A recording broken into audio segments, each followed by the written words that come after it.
Manuel Sotomayor apagó la cafetera y se asomó por la ventana de su cocina. El pueblo de Ronda amanecía perezoso bajo el sol andaluz, como cada domingo. Sus hijos, Lucía y Pablo, todavía dormían, aprovechando el fin de semana para descansar. Su esposa, Carmen, había salido temprano para visitar a su madre enferma. Era uno de esos momentos de paz que Manuel atesoraba, lejos del bullicio del restaurante familiar que había heredado de su padre. El timbre sonó, cortando el silencio como un cuchillo. Manuel frunció el ceño. Nadie visitaba a esta hora, menos un domingo. Dejó la taza en el fregadero y caminó hacia la puerta, secándose las manos en el pantalón. Lo que vio al abrir le dejó sin aliento. «Hola, hermano», dijo Javier, con una sonrisa incómoda y una maleta gastada a sus pies. Manuel se quedó paralizado. Su hermano menor, al que no veía desde hace 8 años, estaba parado frente a él como si hubiera salido de un recuerdo olvidado. Más delgado, con canas prematuras y arrugas que no deberían estar en un rostro de 40 años. Pero era él, sin duda. «¿Qué haces aquí?», preguntó Manuel, sin moverse del umbral. «¿Puedo pasar primero?». El viaje desde Madrid ha sido largo. Manuel dudó unos segundos antes de apartarse. El recuerdo de su última conversación, esa pelea terrible después del funeral de su padre, seguía fresco a pesar del tiempo. Javier entró, observando cada detalle de la casa. «Está diferente. ¿La has renovado?». Carmen insistió. «Han pasado 8 años, Javier. Las cosas cambian».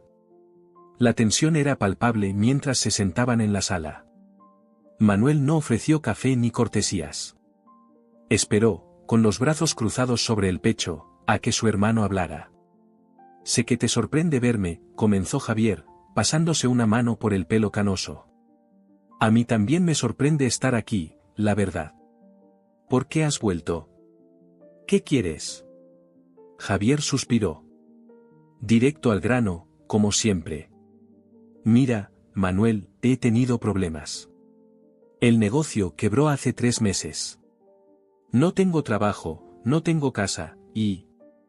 Hizo una pausa, como si le costara admitirlo, «no tengo a dónde ir».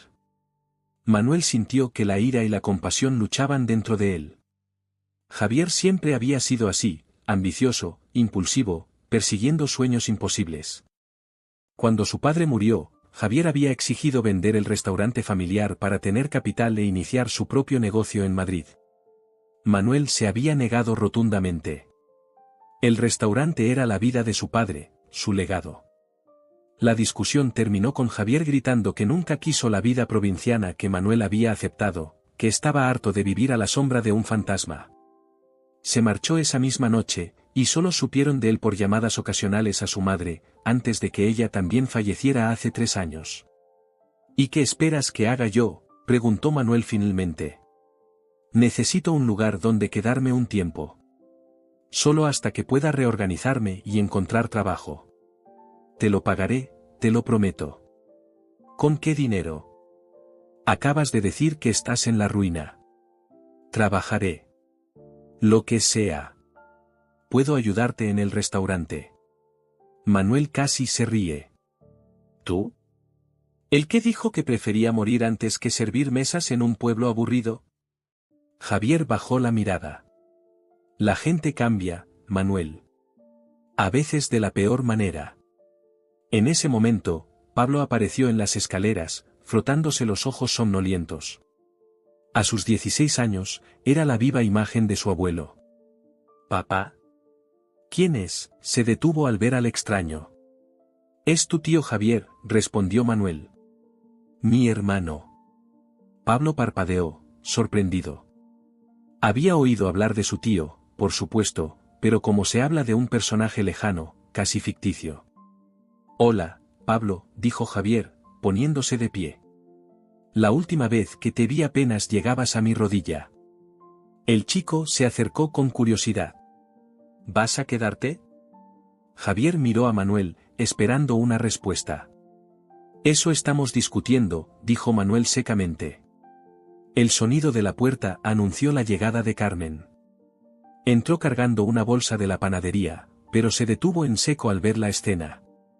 Javier, dijo, con una mezcla de sorpresa y recelo. Hola, Carmen, respondió él. Estás igual de guapa. Carmen miró a su marido, buscando una explicación. Manuel podía ver la preocupación en sus ojos. Ella había estado allí, había visto cuánto le afectó la partida de Javier, cómo se había cerrado después de perder a su hermano y a su padre en tan poco tiempo. ¿Podemos hablar un momento?, le pidió Carmen, señalando hacia la cocina. Una vez solos, Carmen no necesitó preguntar. Ha venido a pedir ayuda, ¿verdad? Manuel asintió. Dice que está en la ruina. Quiere quedarse aquí hasta encontrar trabajo. ¿Y tú qué piensas hacer? Manuel miró por la ventana. Podía ver a Javier hablando animadamente con Pablo en la sala. Su hijo sonreía, fascinado con las historias de ese tío que para él era casi un mito. No lo sé, admitió. Una parte de mí quiere echarlo y decirle que se las arregle solo, como él eligió hace 8 años. Pero es tu hermano, completó Carmen. Conocía bien a su marido, sabía que bajo esa fachada dura había un hombre que nunca había superado realmente la ruptura con su único hermano. El apartamento sobre el restaurante está vacío desde que se fue Antonio, sugirió Carmen. Podría quedarse allí temporalmente. Si trabaja en el restaurante, como dice, podría ir pagando su estancia. Manuel la miró, agradecido por su pragmatismo. ¿Estás segura? ¿Sabes cómo es Javier? Los problemas le siguen como una sombra. Carmen se encogió de hombros. La familia es familia, Manuel. Además, creo que Lucía y Pablo merecen conocer a su tío, ¿no crees? Cuando regresaron a la sala, Lucía también había bajado y escuchaba, con los ojos muy abiertos, las historias de Javier sobre Madrid. Puedes quedarte en el apartamento sobre el restaurante, dijo Manuel de repente, interrumpiendo la conversación. Trabajarás conmigo, horario completo. Y será temporal, hasta que encuentres algo mejor. Javier sonrió, con alivio genuino. Gracias, hermano. Te prometo que esta vez será diferente. Manuel quería creerle. De verdad lo deseaba. Pero mientras veía a sus hijos bombardear a Javier con preguntas sobre la capital, sobre su vida allí, no podía evitar sentir una inquietud creciente. Su hermano no había dicho toda la verdad. Lo conocía demasiado bien para saber que detrás de esa historia de quiebra y mala suerte, había algo más, algo que Javier no estaba contando. 2 semanas después de su llegada, Javier ya se había adaptado a la rutina del restaurante El Mirador de Ronda. Para sorpresa de Manuel, su hermano resultó ser un trabajador eficiente. Había empezado como camarero, pero pronto demostró tener buena mano con los clientes, especialmente con los turistas extranjeros gracias a su inglés fluido. Los fines de semana, cuando el local se llenaba, su ayuda era invaluable.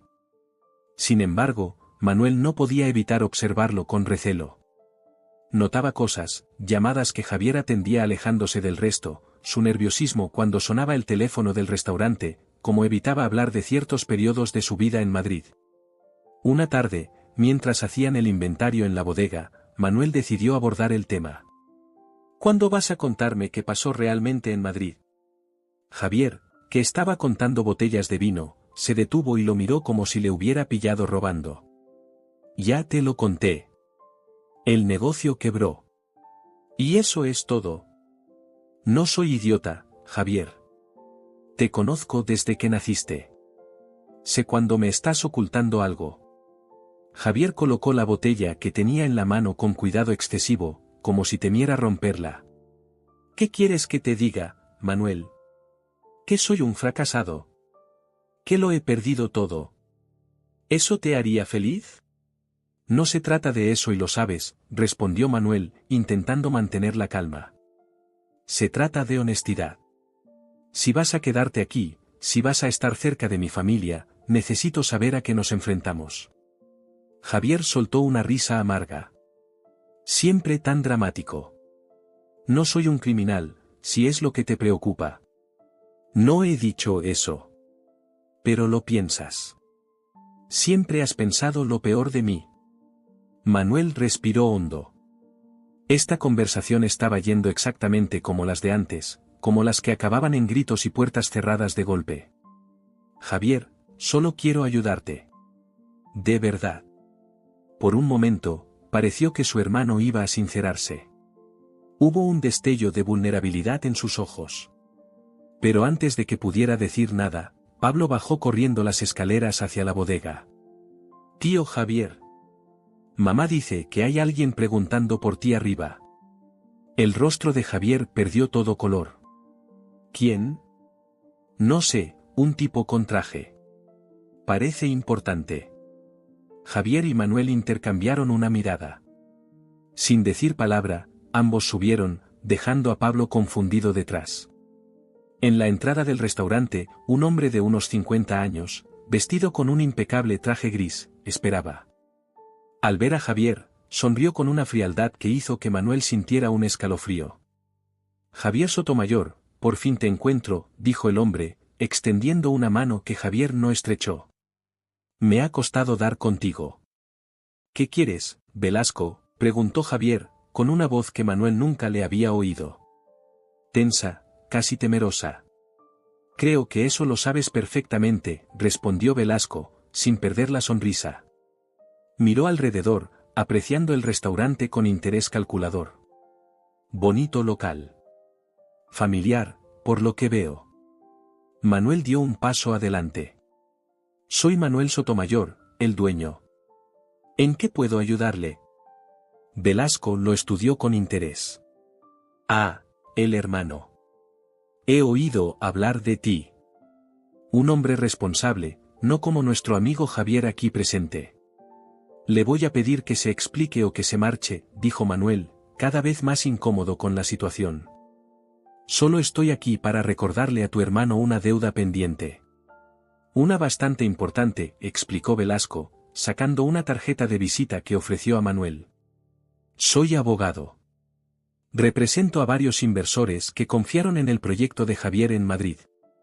Inversores que perdieron mucho dinero.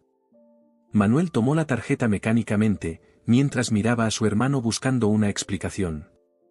Javier parecía haber envejecido 10 años en los últimos 2 minutos. Ya les dije que no tengo ese dinero, murmuró Javier. Todo está en los documentos de la quiebra. Ah, pero ahora parece que has encontrado un nuevo refugio, dijo Velasco, mirando significativamente alrededor del restaurante.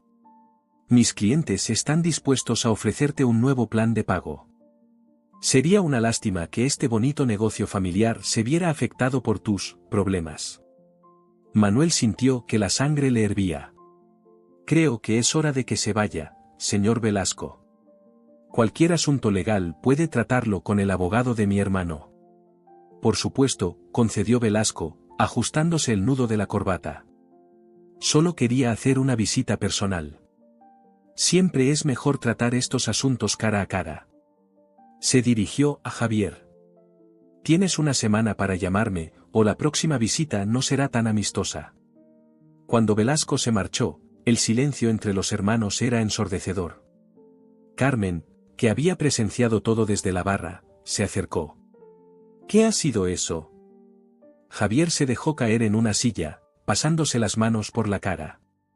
Es complicado. Pues empieza a explicarlo, exigió Manuel. Ahora mismo. Esa noche, después de cerrar el restaurante, la familia se reunió en la casa. Lucía y Pablo fueron enviados a sus habitaciones a pesar de sus protestas. Solo entonces, sentados en la cocina con una botella de vino entre ellos, Javier comenzó a hablar. No fue solo una quiebra, admitió. Conseguí inversores para un proyecto inmobiliario en las afueras de Madrid. Todo iba bien hasta que, digamos que confié en las personas equivocadas. ¿Qué personas?, preguntó Carmen. Socios. Me prometieron contactos, permisos rápidos. Resultaron ser estafadores. Cuando me di cuenta, ya habían desaparecido con buena parte del dinero. Los inversores empezaron a exigir resultados, luego devoluciones. Intenté salvar lo que pude, pero fue imposible. ¿Y ese Velasco?, inquirió Manuel. Representa a un grupo de inversores. Los más agresivos. No aceptaron las condiciones de la quiebra. Dicen que oculté dinero, que la quiebra fue fraudulenta. Javier hizo una pausa, como si le costara continuar. Han presentado una denuncia. Si prospera, podría enfrentarme a cargos penales. Manuel golpeó la mesa con el puño. Maldita sea, Javier. ¿Cómo has podido meternos en esto? No os he metido en nada, se defendió Javier. Es mi problema. Por eso me fui de Madrid, necesitaba pensar, encontrar una solución. Esconderte, querrás decir, corrigió Manuel. ¿Y ahora qué? Ese tipo sabe dónde estás, conoce el restaurante. ¿Crees que no vendrán a por ti aquí? Carmen puso una mano sobre el brazo de su marido, intentando calmarlo. ¿Cuánto les debes, Javier? 300.000 euros. Manuel soltó una risa incrédula. Perfecto. Simplemente perfecto. No esperaba que me ayudaras a pagar, aclaró Javier rápidamente. Solo necesitaba un lugar para pensar, para reorganizarme. Tengo un plan. Otro de tus planes brillantes, dijo Manuel, sarcástico. ¿Cómo el plan que te metió en este lío? Tengo contactos, insistió Javier.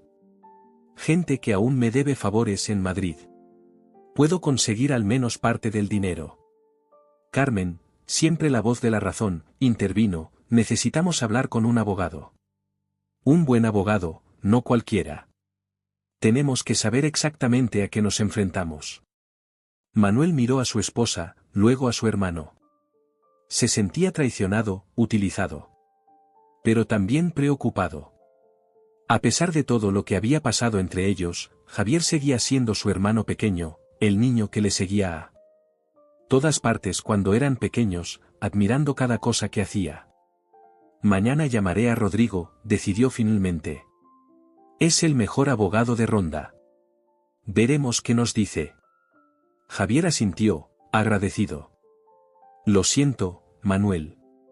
De verdad. No quería traeros problemas. Pero lo has hecho, respondió Manuel, levantándose. Como siempre. Esa noche, Manuel no pudo dormir. Daba vueltas en la cama, mientras Carmen dormía a su lado. No podía dejar de pensar en la visita de Velasco, en sus veladas amenazas. ¿Qué pasaría si la situación escalaba? ¿Podrían ir contra el restaurante, contra su familia? Era el legado de su padre, todo lo que tenía para dejar a sus hijos. Se levantó sin hacer ruido y salió al balcón. Desde allí podía ver las luces del apartamento sobre el restaurante, donde Javier también estaría despierto, preocupado por su futuro. Manuel se preguntó, no por primera vez, cómo habían llegado a este punto.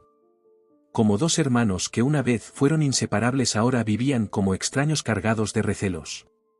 Recordó algo que su padre solía decir, la familia es lo único que queda cuando todo lo demás se derrumba.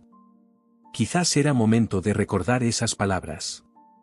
Quizás, a pesar de todo, aún no era demasiado tarde para reconstruir lo que se había roto. Rodrigo Alcántara, abogado desde hacía más de 30 años en Ronda, escuchó atentamente mientras Javier y Manuel le explicaban la situación. Su despacho, un espacio austero con vistas al Tajo, parecía encogerse ante la magnitud del problema que los hermanos le exponían.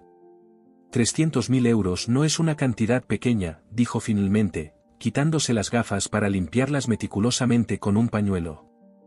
Y si ya han presentado una denuncia por fraude, la cosa se complica. No hubo fraude, insistió Javier. Fue mala gestión, confié en la gente equivocada, pero nunca tuve intención de estafar a nadie. La intención es difícil de probar en un tribunal, respondió Rodrigo. Lo que cuentan son los hechos y el papel. Necesito ver toda la documentación, contratos con inversores, actas de las reuniones, acuerdos con esos supuestos socios que se llevaron el dinero, documentos de la quiebra, todo. Están en Madrid, en casa de un amigo, explicó Javier. Puedo pedir que los envíe. Hazlo cuanto antes, recomendó Rodrigo. Mientras tanto, sobre ese tal Velasco, su visita tiene todos los elementos de coacción. Las amenazas veladas a tu familia y negocio son motivo suficiente para presentar una denuncia. No quiero agravar las cosas, intervino Manuel. Solo quiero proteger a mi familia y al restaurante. Entiendo.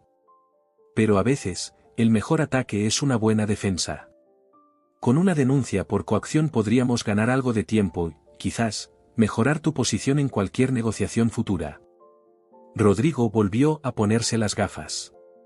En cuanto a la deuda en sí, hay opciones: negociar un plan de pago más realista, buscar la nulidad de parte o toda la deuda si podemos demostrar mala fe por parte de esos socios desaparecidos. Mientras el abogado seguía explicando estrategias legales, Manuel observaba a su hermano.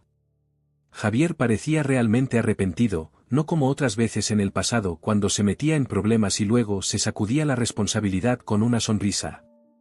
Esta vez parecía haber tocado fondo, y eso, extrañamente, le daba a Manuel un atisbo de esperanza. Quizás esta vez Javier había aprendido la lección. Al salir del despacho, caminaron en silencio por las calles empedradas de Ronda. El pueblo turístico bullía de actividad en plena temporada alta, ajeno a los dramas personales de sus habitantes. No tienes que involucrarte en esto, Manuel, dijo finalmente Javier. Puedo irme. Buscaré otro lugar. ¿Y luego qué? ¿Seguirás huyendo toda tu vida? Manuel se detuvo, mirando a su hermano directamente. No. Ya es hora de que aprendas a enfrentar tus problemas.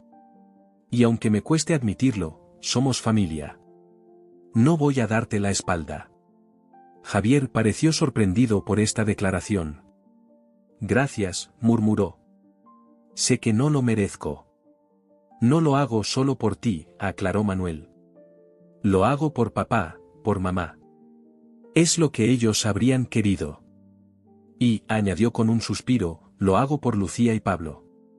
Necesitan saber qué significa realmente ser una familia, incluso cuando las cosas se ponen difíciles. Al regresar al restaurante, encontraron a Carmen hablando animadamente con una mujer que Manuel no reconoció de inmediato. Era elegante, con un vestido veraniego y grandes gafas de sol que se quitó al verlos entrar. Manuel, exclamó Carmen, con una sonrisa forzada que alertó a su marido. Mira quién ha venido a visitarnos. ¿Te acuerdas de Isabel? Manuel tardó un momento en ubicar el rostro. Isabel Montero, una antigua amiga de la familia. También había sido la novia de Javier durante varios años, hasta que... Javier, dijo Isabel, ignorando a Manuel. Su voz era fría como el acero. Qué casualidad encontrarte aquí. Javier parecía haberse quedado sin palabras. Isabel logró articular finalmente. Ha pasado mucho tiempo. 8 años y 3 meses, para ser exactos, precisó ella. El tiempo suficiente para criar a un hijo. Sola. El silencio que siguió fue tan denso que podría haberse cortado con un cuchillo. Manuel miró a su esposa buscando una explicación, pero Carmen parecía tan sorprendida como él por el giro que estaba tomando la conversación. Un hijo, repitió Javier, con voz apenas audible. Tu hijo, Javier. Tiene 7 años y se llama Daniel. Manuel sintió que el suelo se movía bajo sus pies. ¿Un sobrino? ¿Tenía un sobrino al que nunca había conocido? No puede ser, balbuceó Javier. Tú nunca me dijiste. Cuando podría habértelo dicho, respondió Isabel, con amargura. Te fuiste a Madrid sin dejar rastro. Cambié mi número de teléfono cuando no paraban de llegarme llamadas de acreedores buscándote. Y cuando por fin supe dónde estabas, ya no quería nada de ti. Carmen, siempre pragmática, intervino, deberíamos continuar esta conversación en privado. ¿Por qué no subimos todos al apartamento? Una vez arriba, en el pequeño espacio que Javier había convertido en su hogar temporal, la tensión era palpable. Isabel se mantuvo de pie, rechazando la invitación a sentarse. No he venido a crear un drama, aclaró. Solo a informarte. Daniel empezó a hacer preguntas sobre su padre, preguntas que cada vez son más difíciles de evadir. Le dije la verdad, que te fuiste antes de saber de su existencia. Pero ahora que has vuelto al pueblo, Es cuestión de tiempo antes de que alguien le hable de ti. Prefiero que sepa quién eres por mí, no por chismes de vecinos. Javier se había sentado, con la cabeza entre las manos. Quiero conocerlo, dijo finalmente. Isabel soltó una risa seca. ¿Por qué debería permitirlo? ¿Qué garantía tengo de que no desaparecerás de nuevo en cuanto las cosas se pongan difíciles? Es lo que siempre has hecho, ¿no? Manuel, que había permanecido en silencio, dio un paso adelante. Isabel, entiendo tu recelo. Dios sabe que tengo mis propias razones para dudar de mi hermano. Pero Daniel tiene derecho a conocer a su padre, y Javier, bueno, creo que está intentando cambiar. Isabel miró a Manuel con sorpresa. Claramente no esperaba que saliera en defensa de Javier. He oído rumores en el pueblo, dijo Isabel después de un momento. Sobre tus problemas en Madrid, sobre deudas. ¿Es cierto? Javier asintió lentamente. Sí, pero estamos buscando soluciones. Voy a arreglarlo. ¿Y mientras lo arreglas? ¿Qué pasa con Daniel? ¿Debo permitir que se encariñe con un padre que podría acabar en la cárcel? La dureza de esta posibilidad, expresada en voz alta, cayó como una losa sobre todos los presentes. Carmen, siempre la mediadora, habló. Isabel, nadie va a ir a la cárcel. Tenemos un buen abogado y estamos enfrentando el problema como una familia.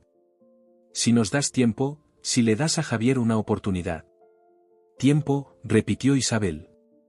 Siempre es lo mismo con él.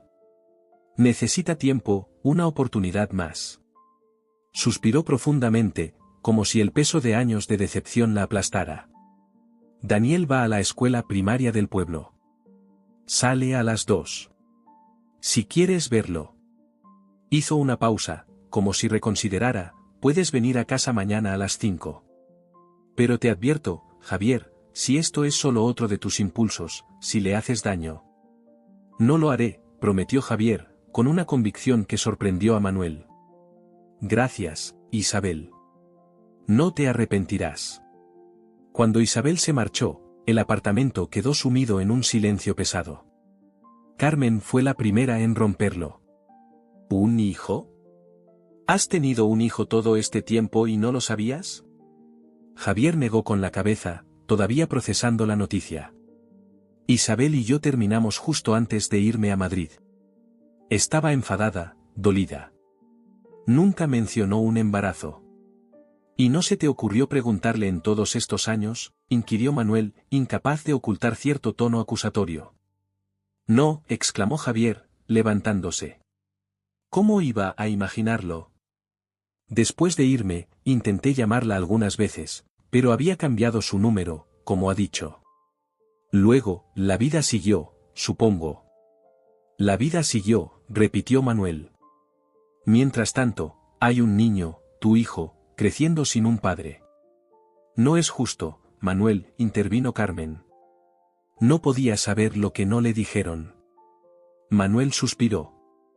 Su esposa tenía razón, como casi siempre. No era justo culpar a Javier por algo que desconocía. Pero, de alguna manera, esta nueva revelación parecía encajar perfectamente con el patrón de toda la vida de su hermano, acciones impulsivas, consecuencias imprevistas, daños colaterales que otros tenían que gestionar. ¿Y ahora qué?, preguntó finalmente. ¿Vas a ser padre mientras lidias con una deuda de 300.000 euros y una posible acusación de fraude? Javier lo miró, y por primera vez en mucho tiempo, Manuel vio determinación real en sus ojos. Voy a ser padre, afirmó con firmeza. Y voy a solucionar mis problemas. De verdad esta vez, Manuel. No más huidas, no más excusas. Manuel quería creerle. Una parte de él, la parte que recordaba al niño que corría tras él por los olivares, quería desesperadamente creer que esta vez sería diferente. Pero otra parte, la que había sufrido repetidas decepciones, se mantenía cautelosa. Te ayudaremos, dijo finalmente. Pero esta vez, Javier, esta vez tienes que demostrar que has cambiado de verdad. Esa noche, durante la cena familiar, Manuel y Carmen decidieron contarles a Lucía y Pablo sobre su primo recién descubierto. Los chicos reaccionaron con entusiasmo, especialmente Pablo, que había desarrollado una especie de admiración por su tío en las últimas semanas. ¿Podemos conocerlo?, preguntó Lucía, emocionada. ¿Vendrá a casa? Poco a poco, aconsejó Carmen. Primero, el tío Javier tiene que conocerlo.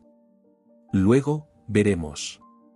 Mientras los chicos seguían haciendo preguntas, Manuel observaba a su hermano. Javier parecía diferente, más presente, más enfocado. Como si la noticia de su paternidad hubiera despertado algo dormido dentro de él. Quizás, pensó Manuel, esta crisis inesperada era exactamente lo que ambos necesitaban. Una oportunidad para sanar viejas heridas, para recordar lo que realmente importaba.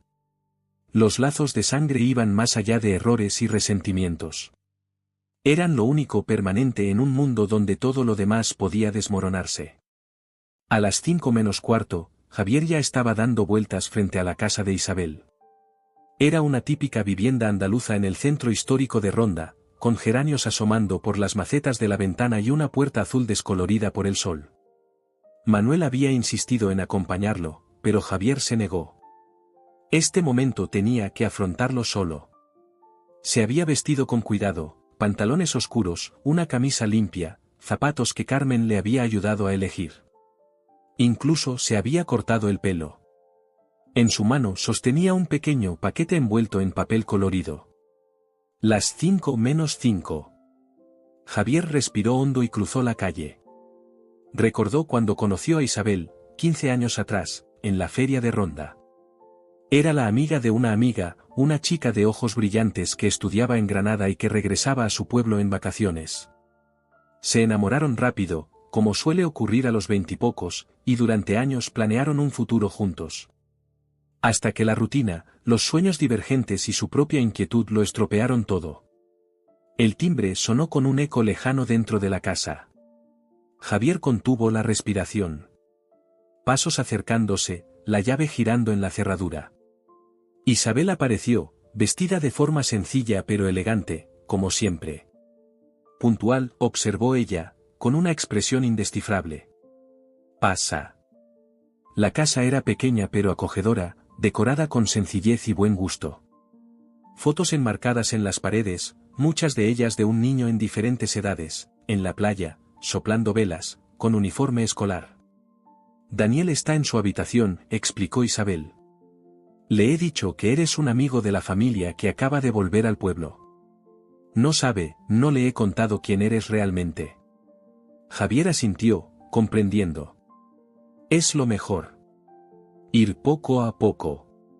¿Qué es eso?, preguntó ella, señalando el paquete. Un pequeño regalo. Nada extravagante, te lo prometo. Es un kit para construir un coche a escala. No sabía si le gustaría. Le encantan ese tipo de cosas, admitió Isabel, con una leve sonrisa que hizo que Javier recordara por qué se había enamorado de ella. Siempre está montando y desmontando juguetes. Creo que tendremos un ingeniero en la familia. La palabra familia quedó flotando entre ellos, cargada de significados contradictorios. Daniel, llamó Isabel, apartando la mirada de Javier. ¿Puedes venir un momento? Los pasos pequeños y rápidos resonaron en el pasillo. Y entonces, ahí estaba él. Un niño delgado con el pelo oscuro y rebelde, vestido con una camiseta del Barça y pantalones cortos. Tenía los ojos de Isabel, pero la forma de la cara, la nariz, incluso la manera en que se plantaba con cierta inseguridad disfrazada de valentía, todo eso era Sotomayor. Todo eso era él. Daniel, este es Javier, el amigo del que te hablé. El niño lo miró con curiosidad, pero sin timidez. Hola, dijo, extendiendo su pequeña mano como le habrían enseñado a hacer con los adultos. Javier sintió un nudo en la garganta. Estrechó la mano de su hijo, intentando que no se notara el temblor de la suya. Hola, Daniel. Tu madre me ha hablado mucho de ti. ¿De verdad?, preguntó el niño, escéptico. Mamá casi nunca habla de sus amigos. Isabel se sonrojó ligeramente. Daniel. Es verdad, se defendió el pequeño. Siempre dices que no tienes tiempo para amigos. Javier no pudo evitar una sonrisa. Directamente al grano, sin filtros. Igual que él a su edad, según recordaba su madre. Te he traído algo, dijo, ofreciéndole el paquete. Espero que te guste. Daniel miró a su madre, quien asintió dándole permiso. Tomó el regalo y lo abrió con manos impacientes. Sus ojos se iluminaron al ver el contenido. Un Ford Mustang, exclamó. Como el de la película. ¿Te gustan los coches?, preguntó Javier, aliviado por haber acertado. Me encantan. Tengo una colección. ¿Quieres verla? Antes de que Javier pudiera responder, Daniel ya corría hacia su habitación. Isabel y él intercambiaron una mirada. Parece que has causado buena impresión, comentó ella. Parece, respondió Javier, con una humildad inusual en él. Es un gran chico, Isabel. Has hecho un trabajo increíble. No ha sido fácil, admitió ella. Mi madre me ayudó mucho, especialmente al principio. Y luego conseguí este trabajo en la biblioteca municipal que me permite tener horarios flexibles. Javier asintió, sintiendo una vergüenza profunda por no haber estado allí, por todos esos años perdidos. Ven, llamó Daniel desde el pasillo. Están aquí. La habitación del niño era exactamente lo que cabría esperar, una mezcla de orden y caos, con una estantería llena de coches en miniatura perfectamente alineados, pósters de superhéroes en las paredes, y ropa desperdigada que Isabel rápidamente comenzó a recoger, disculpándose. Esta es mi colección, anunció Daniel con orgullo, señalando los coches. Empecé cuando tenía 5 años. Este fue el primero, me lo regaló el abuelo. Javier se arrodilló para estar a la altura del niño, examinando con genuino interés cada vehículo. Era surrealista. Hace apenas 24 horas no sabía que este niño existía, y ahora estaba aquí, escuchando entusiasmado cómo su hijo le explicaba las diferencias entre un Ferrari y un Lamborghini. ¿Y tú a qué te dedicas?, preguntó Daniel de repente. Yo, trabajo en el restaurante de mi hermano. ¿El Mirador de Ronda, lo conoces? Claro. Es donde hacen esas tortillas tan grandes. Mamá me llevó una vez por mi cumpleaños. La próxima vez que vayas, pide una tortilla especial. Diré en la cocina que la preparen solo para ti, prometió Javier. Los ojos de Daniel se iluminaron. ¿De verdad? ¿Con extra de patatas? Y jamón, si quieres. Isabel, que había estado observando la escena desde la puerta, consultó su reloj. Daniel, es hora de tu clase de fútbol. Ve a cambiarte. El niño protestó, pero obedeció, no sin antes extraer una promesa de Javier de que volvería para ayudarle a montar el Mustang. Cuando Daniel desapareció en el baño, Isabel se volvió hacia Javier. No le hagas promesas que no puedas cumplir, advirtió en voz baja. No es justo para él. Lo digo en serio, Isabel. Quiero formar parte de su vida.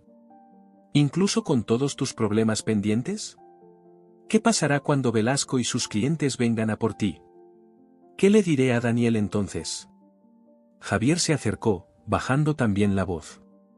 Estamos trabajando en ello. Manuel y yo tenemos un plan. ¿Qué plan? Vamos a vender una parcela que tenemos a las afueras, herencia de nuestros padres. No cubre toda la deuda, pero es un comienzo. Y estamos buscando a los socios que se llevaron el dinero. Hay pistas, Isabel. Esta vez voy a hacer las cosas bien. Ella lo estudió, buscando señales de engaño. Pero en los ojos de Javier solo había determinación, quizás por primera vez, una madurez que nunca había visto antes. Volveré mañana, propuso Javier. O cuando pueda verte, veros. Los martes y jueves Daniel tiene fútbol. Los miércoles vamos a cenar con mi madre. El resto de días, estamos aquí por las tardes. Era una invitación cauta, pero era algo. Javier asintió, agradecido. ¿Cuándo le diremos quién soy?, preguntó, con la voz algo temblorosa. No lo sé, Javier. Depende de cómo vayan las cosas. De si demuestras que podemos contar contigo.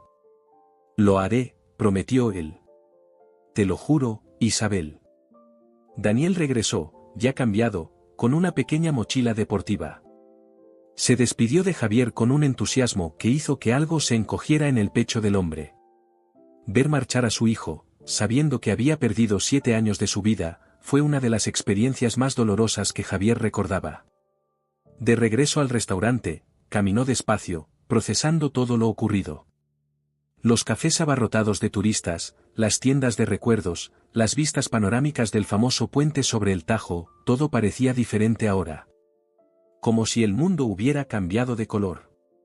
Manuel estaba esperando en la barra, fingiendo revisar cuentas pero evidentemente ansioso por saber cómo había ido el encuentro. ¿Y bien?, preguntó en cuanto vio entrar a su hermano. Javier se sentó pesadamente en un taburete.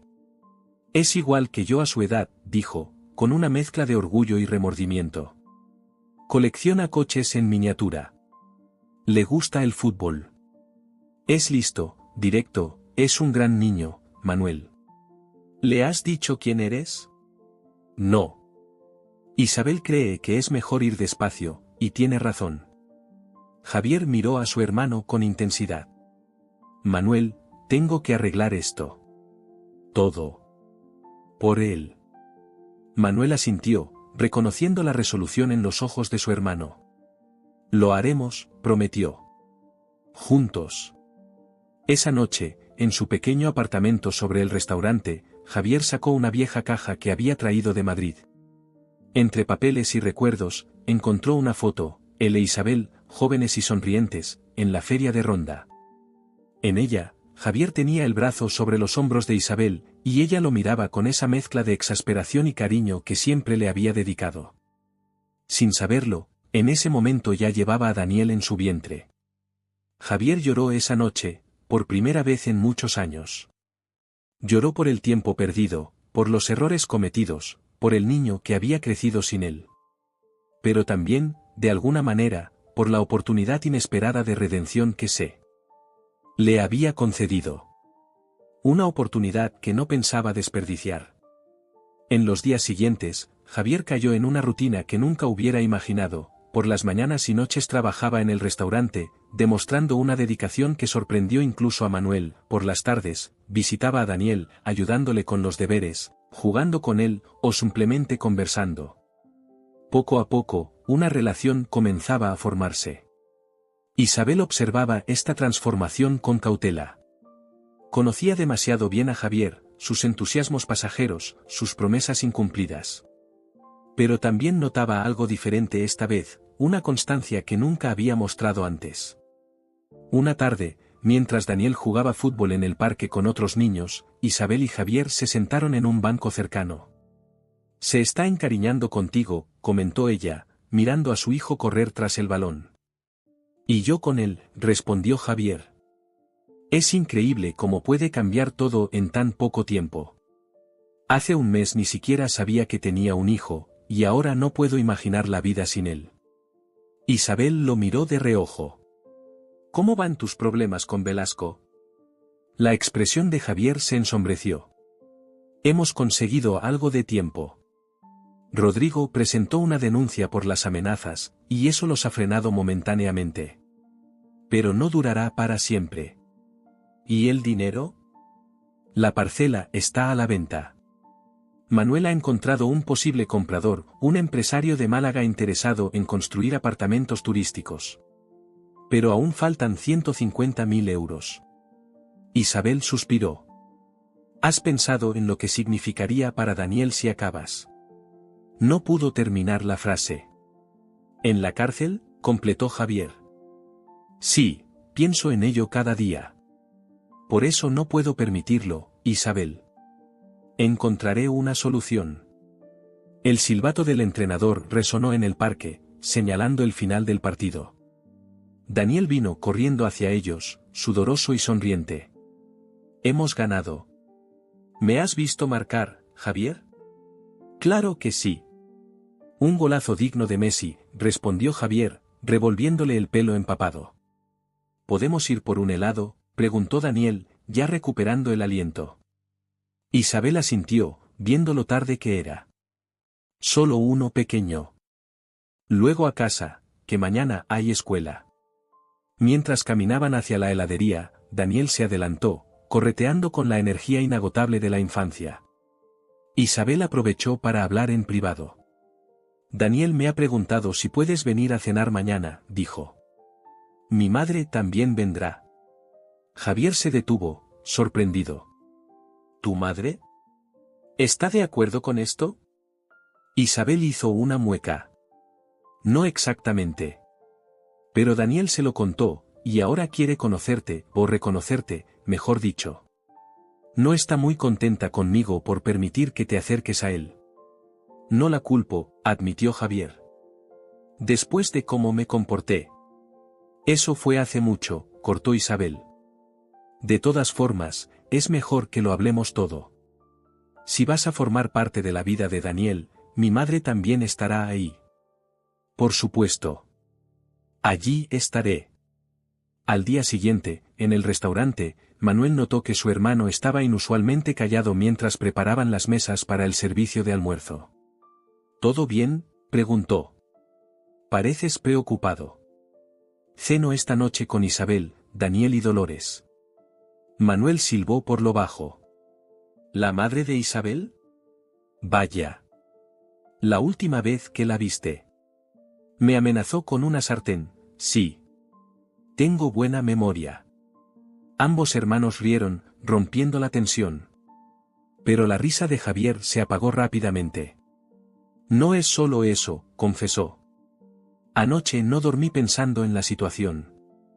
El comprador de la parcela ofrece menos de lo que esperábamos.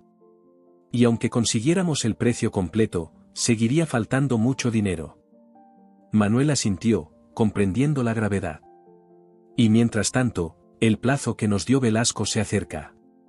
Exacto. ¿Qué sentido tiene construir una relación con Daniel si en unos meses todo se va a derrumbar? No puedo hacerle eso, Manuel. No puedo aparecer en su vida solo para desaparecer de nuevo. Manuel dejó los manteles que estaba colocando y se sentó frente a su hermano. ¿Y si hay otra solución? Algo que no hemos considerado. ¿Cómo qué? Manuel pareció dudar, como si no estuviera seguro de querer compartir lo que estaba pensando. Finalmente, habló, el restaurante. Podríamos hipotecarlo. Javier lo miró como si acabara de recibir una bofetada. ¿El restaurante? ¿El legado de papá? ¿Por el que peleamos hace 8 años? No, Manuel, ni hablar. Eso está fuera de discusión. Escúchame, insistió Manuel. Solo sería una hipoteca parcial. Calculé las cifras anoche. Con el dinero de la parcela, más una hipoteca razonable sobre el restaurante, podríamos cubrir la deuda. El negocio va bien, podríamos pagar las cuotas sin problemas. Es demasiado arriesgado. ¿Más arriesgado que ir a juicio por fraude? ¿Más arriesgado que perder a tu hijo antes de que sepas que eres su padre? Javier se levantó, paseando nervioso por el restaurante vacío. Las palabras de su hermano resonaban en su cabeza. ¿Cómo habían llegado a este punto? Hace un mes, estaba escapando de sus problemas, sin familia, sin futuro. Ahora Manuel, el hermano que tanto había herido, estaba dispuesto a arriesgar el restaurante, su sustento, por ayudarle. No puedo aceptarlo, dijo finalmente. No después de todo lo que ha pasado entre nosotros. No después de cómo me comporté cuando papá murió. Somos familia, Javier, respondió Manuel con sencillez. Y ahora Daniel también lo es. Hay que hacer lo que sea necesario. En ese momento, Pablo entró al restaurante, saludando a su padre y a su tío. El chico había desarrollado el hábito de venir a ayudar después de clase, entusiasmado con la idea de aprender el negocio familiar. ¿De qué habláis?, preguntó, notando la tensión en el ambiente. Parecéis preocupados. Manuel y Javier intercambiaron miradas. De nada importante, mintió Manuel, sin querer preocupar a su hijo. ¿Qué tal el instituto hoy? Mientras Pablo relataba su día, Javier observó a su sobrino y a su hermano. La familia que había abandonado, la vida que había rechazado. ¿Y todo para qué? Para perseguir sueños de grandeza que acabaron en desastre. La cena con Isabel, Daniel y Dolores fue exactamente tan incómoda como Javier había anticipado. La madre de Isabel, una mujer de 60 años con el cabello teñido de un rojo intenso y ojos perspicaces que no perdían detalle, lo recibió con una frialdad educada que apenas disimulaba su desaprobación. Daniel, ajeno a la tensión, monopolizó la conversación durante gran parte de la cena, contando con entusiasmo infantil cómo Javier le había ayudado a montar el Mustang, cómo le había enseñado a hacer la patada perfecta en fútbol, y mil detalles más que demostraban cuán importante se había vuelto ya la presencia de aquel amigo de la familia en su vida. Después de la cena, cuando Daniel se retiró a su habitación para terminar los deberes, los tres adultos se quedaron en la mesa, frente a tazas de café que nadie tocaba. «Así que has vuelto», dijo Dolores, rompiendo el silencio. «Después de 8 años, simplemente apareces como si nada hubiera pasado». «Mamá», advirtió Isabel. «No, déjala», intervino Javier. «Tiene razón. No tengo excusa para lo que hice.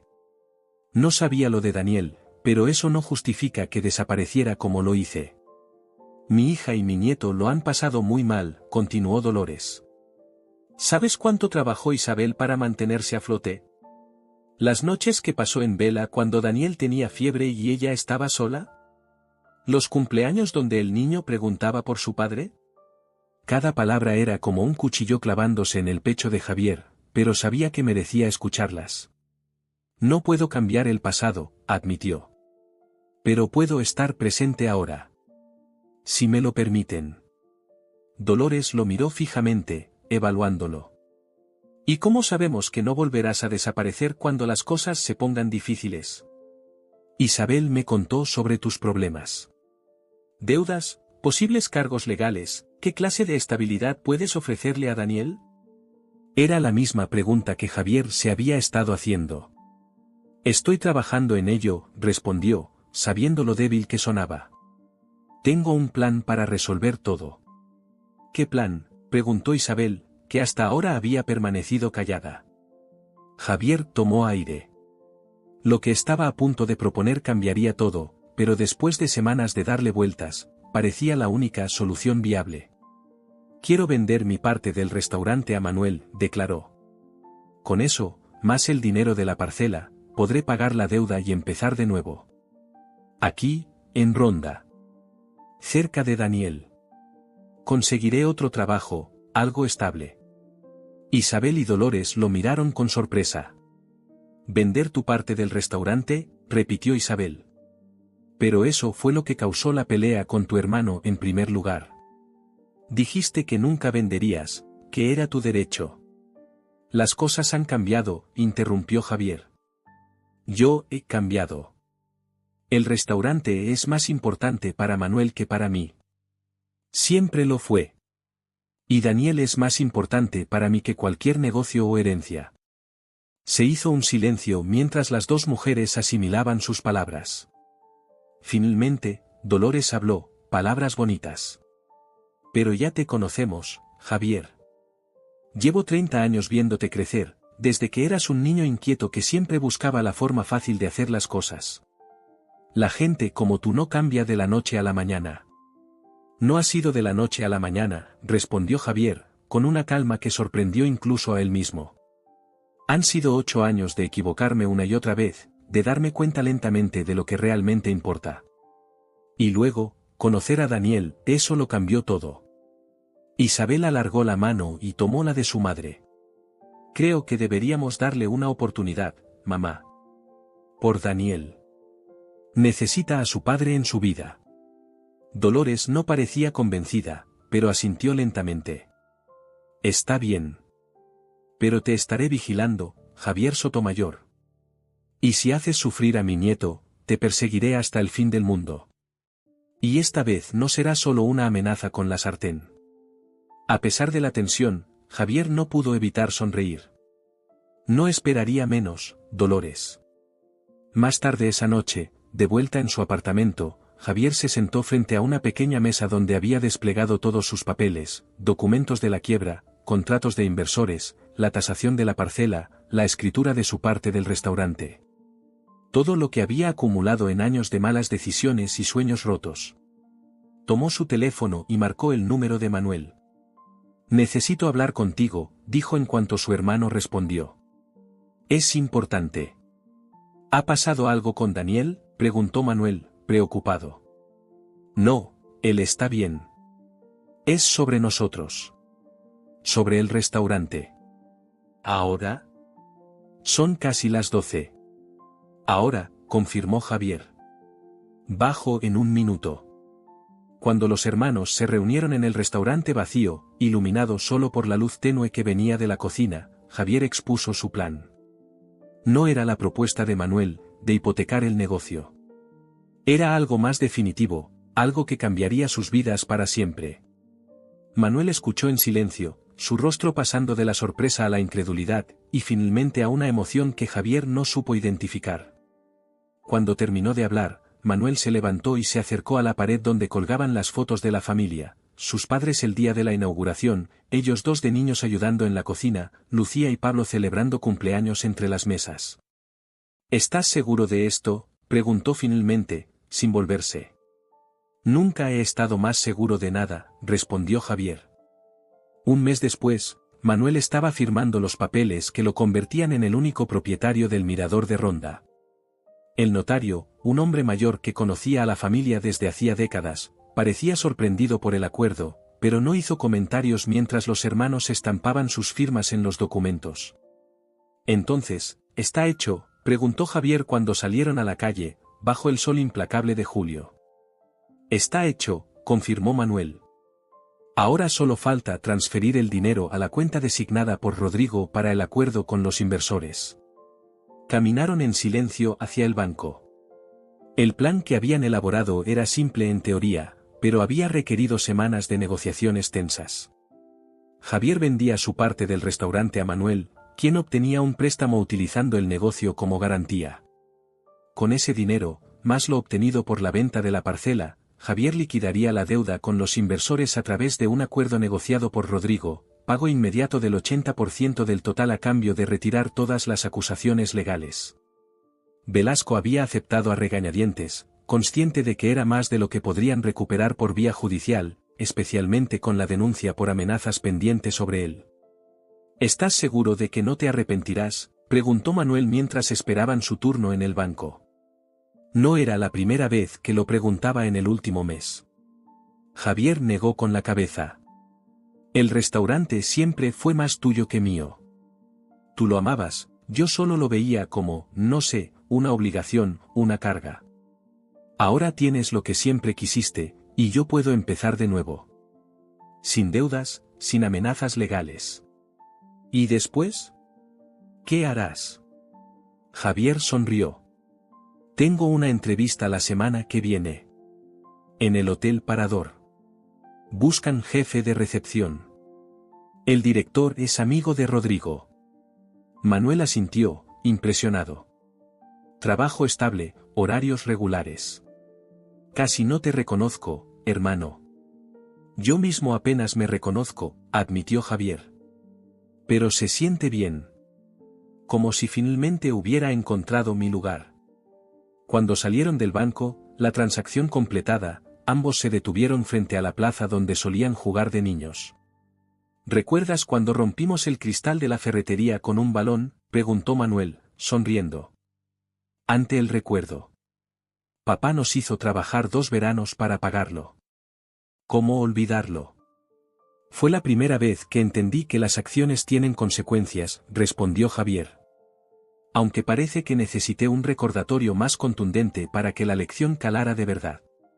Se quedaron en silencio un momento, contemplando cómo la plaza había cambiado con los años, igual que ellos. «¿Vas a contárselo a Daniel hoy?», preguntó finalmente Manuel. Javier asintió, con una mezcla de nerviosismo y determinación. «Isabel está de acuerdo. Dice que ya pregunta demasiado, que es mejor que sepa la verdad». «¿Quieres que te acompañe?». «No, esto tengo que hacerlo solo». Pero gracias. Por todo, Manuel. Sé que no te lo he puesto fácil todos estos años. Manuel colocó una mano en el hombro de su hermano. Para eso está la familia. Pero si vuelves a desaparecer 8 años. Dejó la amenaza en el aire, con una sonrisa que suavizaba las palabras. No lo haré, prometió Javier. Esta vez me quedo. Esa tarde, en el pequeño parque junto al colegio de Daniel, Javier esperaba nervioso. Isabel le había dicho que recogería al niño y lo traería directamente allí. Habían acordado que ella estaría presente, pero se mantendría en segundo plano. Esta conversación era entre padre e hijo. Cuando los vio llegar, el corazón de Javier dio un vuelco. Daniel corría adelantándose, como siempre, con esa energía inagotable tan propia de la infancia. Isabel caminaba detrás, con una expresión que mezclaba preocupación y esperanza. Javier, exclamó Daniel al verlo, frenando su carrera con un pequeño derrape. Mamá dice que tienes una sorpresa para mí. Javier se agachó para estar a su altura, tragando saliva. Algo así. ¿Vamos a los columpios? Tenemos que hablar de algo importante. Daniel lo siguió, intrigado. Se sentaron en un banco junto a los columpios, mientras Isabel se quedaba a una distancia prudencial, observando. Daniel, comenzó Javier, buscando las palabras que había ensayado mentalmente 100 veces, ¿alguna vez te has preguntado por tu padre? El niño parpadeó, sorprendido por la pregunta. A veces. Mamá dice que se fue antes de que yo naciera. ¿Y cómo te hace sentir eso? Daniel se encogió de hombros, pero sus ojos delataban más emoción de la que quería mostrar. No sé. A veces me gustaría tener un papá, como mis amigos. Para que me enseñe cosas, y venga a mis partidos. Javier sintió que el pecho se le encogía. ¿Y si te dijera que tu padre ha regresado? ¿Qué quiere conocerte? Los ojos del niño se abrieron de par en par. ¿Ha vuelto? ¿Dónde está? ¿Lo conoces? Javier respiró hondo. Era el momento. Sí, lo conozco muy bien. De hecho. Daniel, yo soy tu padre. La expresión del niño pasó del asombro a la confusión, y luego a algo que Javier no supo identificar. ¿Decepción? ¿Incredulidad? ¿Tú? Preguntó finalmente Daniel. Pero mamá dijo que eras su amigo. Tu madre y yo decidimos esperar a que nos conociéramos mejor antes de decírtelo. Para no confundirte. Daniel miró hacia donde estaba Isabel, quien asintió, confirmando la historia. Luego volvió a mirar a Javier, estudiándolo con una intensidad sorprendente para un niño de su edad.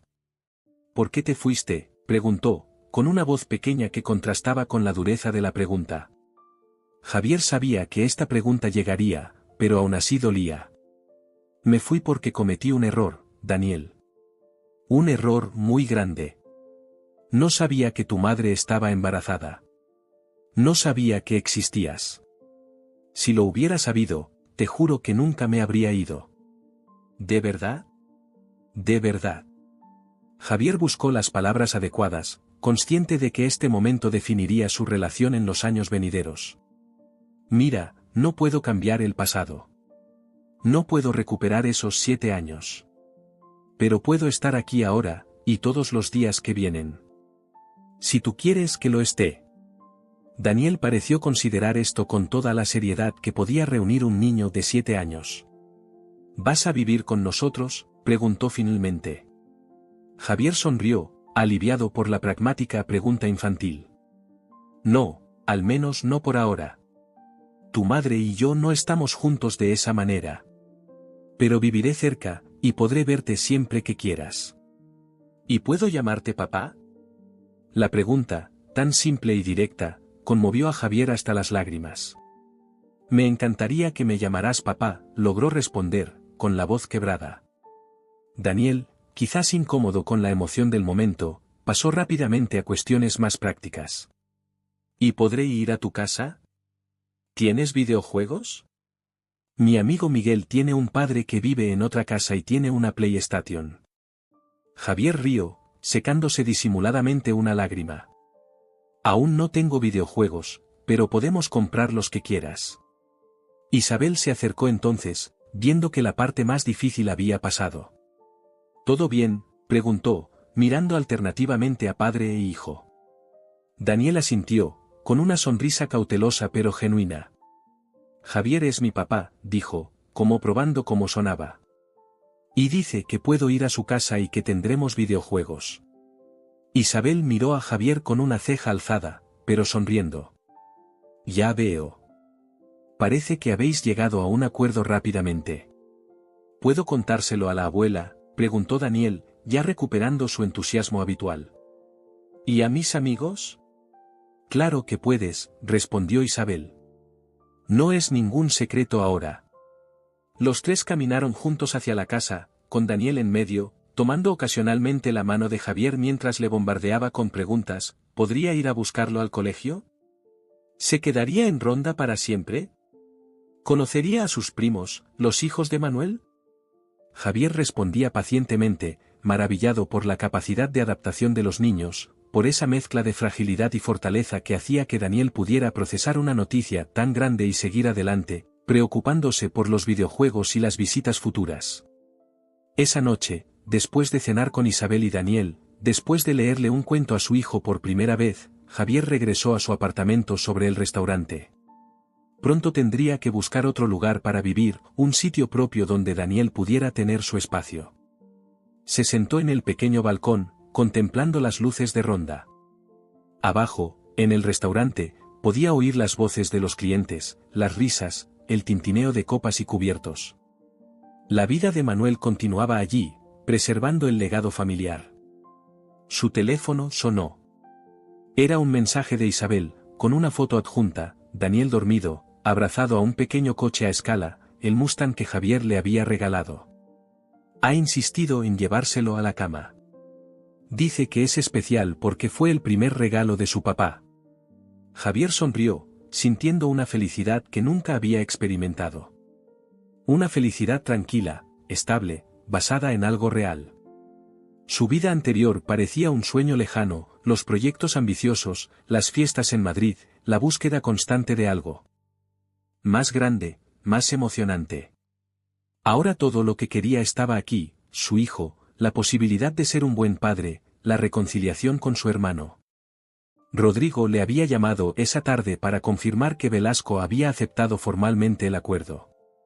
Los papeles se firmarían la próxima semana. El caso se cerraría, la amenaza legal desaparecería. Podría empezar de cero, con una pizarra limpia. Bajó al restaurante, que ya estaba cerrando.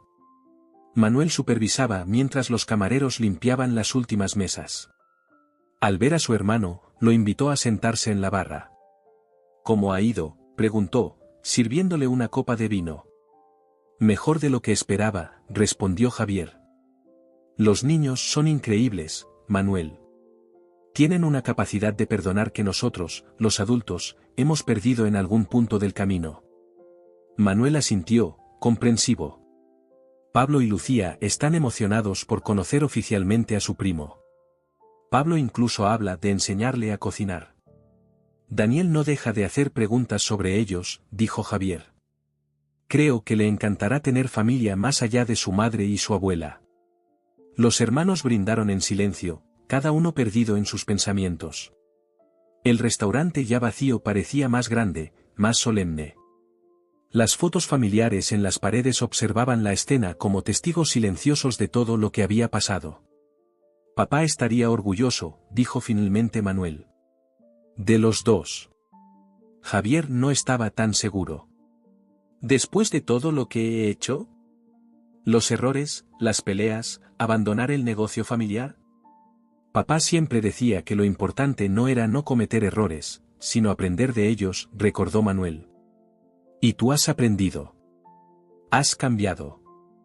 Eso es lo que importa al final. Puede que tuviera razón. Javier pensó en su padre, en lo que le diría si pudiera verlo ahora. Probablemente le daría un abrazo, uno de esos abrazos fuertes que solía dar, y luego le diría algo sabio y sencillo sobre empezar de nuevo, sobre las segundas oportunidades. Los hermanos pasaron la siguiente hora hablando de planes futuros. Manuel quería renovar la terraza del restaurante, quizás expandirse. Javier habló de su entrevista en el Parador, de encontrar un piso cerca del colegio de Daniel, de aprender a ser un buen padre. Cuando finalmente se despidieron, ya entrada la noche, lo hicieron con un abrazo sincero, el primero en muchos años. Se sentía como cerrar un capítulo doloroso y abrir otro lleno de posibilidades. Javier subió a su apartamento con paso cansado pero ligero. Mañana sería otro día. El primer día del resto de su vida. Una vida que, por fin, parecía tener un propósito claro, un camino a seguir. Antes de acostarse, envió un mensaje a Isabel: gracias por darme esta oportunidad. No os fallaré, ni a ti ni a Daniel. La respuesta llegó casi de inmediato: lo sé. Has cambiado. Y me alegro por Daniel. Se merece tener un padre. Javier se acostó con una sonrisa en los labios. Por primera vez en mucho tiempo, no sentía la necesidad de escapar, de buscar algo diferente, algo más. Todo lo que necesitaba estaba aquí, en Ronda: su hijo, su familia, un nuevo comienzo.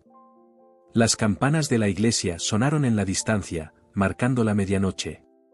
Un nuevo día comenzaba en Ronda, y con él, una nueva vida para Javier Sotomayor. Una vida que nunca habría imaginado, pero que ahora no cambiaría por nada en el mundo. Afuera, el viento soplaba sobre el famoso Tajo, ese abismo que dividía la ciudad en dos. Javier pensó que era un símbolo apropiado: su vida también había estado dividida, fracturada entre el pasado y el presente, entre los errores y las segundas oportunidades. Pero ahora, como el puente que unía ambas partes de Ronda, había encontrado la manera de conectar todo, de crear algo sólido sobre lo que construir un futuro. Un futuro que, por primera vez, parecía brillante y lleno de promesas.